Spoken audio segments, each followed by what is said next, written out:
What is up, my frosty brethren? My name is Arctic. Today is Thursday. That means we got some Gears of War discussion going on today. Gameplay is from Ultimate Edition. This is the gameplay from the beta of the Ultimate Edition. I'm not currently playing it. I've seen some people kind of confused on me uploading video from that. So today I wanted to focus on movement and weapon sliding in particular. Weapon sliding, I talked about it around the time that Fallout was on stream and he kind of showed it. I thought it was interesting to see and hear them as they talk about some of the bug fixes that they've been doing to the game. They were simultaneously, at least Fallout was, utilizing weapon sliding, which many people considered, you know, bug glitch, whatever. In the competitive scene at the time that, you know, a lot of us were kind of utilizing this maneuver, it was considered a high skill tactic, something like the BXR from Halo 2 or whatever, BXB, all that stuff. So, you know, the fact that they've left it in the game means to them, at least, that it is a staple feature of Gears of War 1, right? I don't necessarily know how, you know, look, when you talk about glitches and bugs and things like that, there's like this big divide. I always feel like there's like the people that just really dislike anything that breaks the game and that they feel like it's not supposed to be inherently in the game. And then there's a certain number of people that are like, hey, it's in the game, I might as well use it. And you know, those mentalities obviously draw different types of people. I'm not necessarily for or against, I think, weapon sliding in Gears of War 1. I'm definitely more interested in the mentality that the Coalition has taken with this specific particular bug that is now a feature for the game. Again, a high level feature. I'm kind of concerned about what that means about for Gears of War 4. If there's something, it could be weapon sliding, although 2, 3, and Judgment didn't have it. If there's something that is the equivalent of weapon sliding or the BXR, the BXB in Gears of War 4, is it something that they're going to address?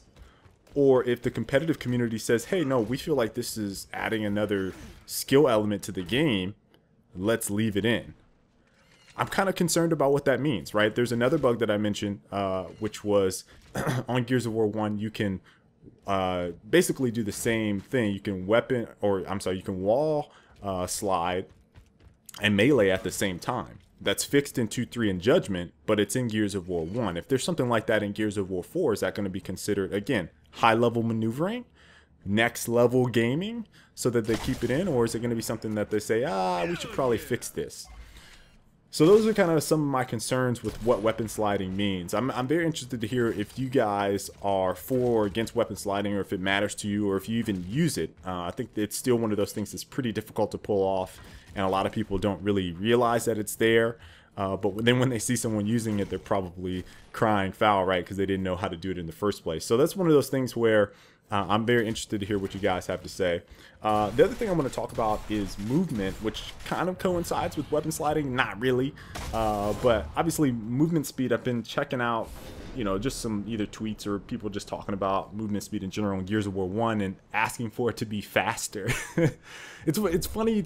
It's so funny to me to hear folks say that, in particular on Gears 1, because while I was playing Gears of War 3, you know, I would occasionally I'd go back to Gears of War 1 and play that for a little bit and be like, wow, man, I don't know how are we just so in love with this game, right? Because it felt clunky, it felt slow, and then you play Gears of War 3 and it feels a lot smoother, movement feels a lot better, right? Like they figured it out. And then going back to Gears 1, this one feels a lot better, I'd say, versus the original Gears of War, but there's still things like, you know, getting stuck on cover and then having to go to the very edge to, you know, continue a wall run off of cover, versus Gears 1, where it just felt a lot more fluid. You bounce on cover, didn't have to be exactly 100% on the pixel on the end of the car in order to come off of cover and then run around. So there's things like that where you get stuck, and that was happening in the beta. That doesn't feel as good movement-wise as Gears of War 3. I'm kind of interested in I guess the divide right now about how folks feel about movement, because I'm more curious, again, looking towards the future about how the approach is going to be for movement in Gears 4. I would hope that it is mostly like Gears of War 3. I think I feel like I'm confident in saying that the majority of people have, after at least experiencing the beta, come to the realization that Gears of War 3's movement is much smoother. I don't necessarily, you know, feel like the game speed matters to me a whole lot, but in terms of just functionality, movement, the fluidness of it, it feels a lot better on 3. And for some that play Judgment, probably feels better on Judgment as well than 2 or 1. 2 had, I think, 75% of the speed of Gears of War 1, which I don't know what that is of this. It's probably like 30% of the speed of Gears of War 3 or something high, 35% or something like that. But in addition to that, you have wall canceling and stuff like that. That was introduced in 2 and then in 3 in Judgment. That's not in Gears of War 1. So, you know, movement is something that I feel like a lot of people are talking about, at least in some circles. I don't feel like it's one of those things where people are like raging about it. It's more like, hey, which one feels better? I feel like Gears 3 feels better, right? That's kind of the discussion I've kind of seen so far around movement, but I'm very interested to see what the Coalition does with movement in Gears of War 4, because I feel like Gears 3 got it right in terms of polish, feel, overall fluidness of it. Again, I mentioned those things. I don't particularly care about the game speed in Gears 1 versus Gears 3, or even wall canceling for that matter. It's just that it doesn't feel sticky and stiff.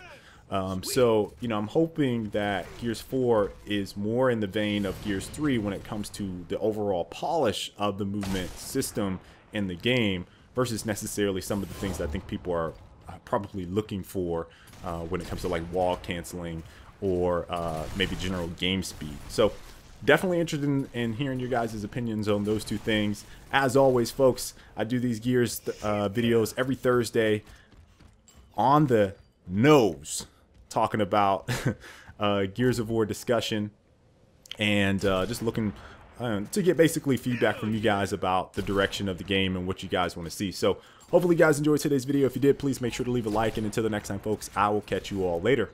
Stay frosty. Victory is ours, man. If you like this video, you should probably click on the one down below. That'll take you to another video. You may like it. A little bit about me. I'm a former pro player. I play PC and console, mostly shooters. I also have a gaming podcast. I do tips and tactics, live gameplays. Check out my Twitch. Also, I work in the industry. Why are you not subscribed?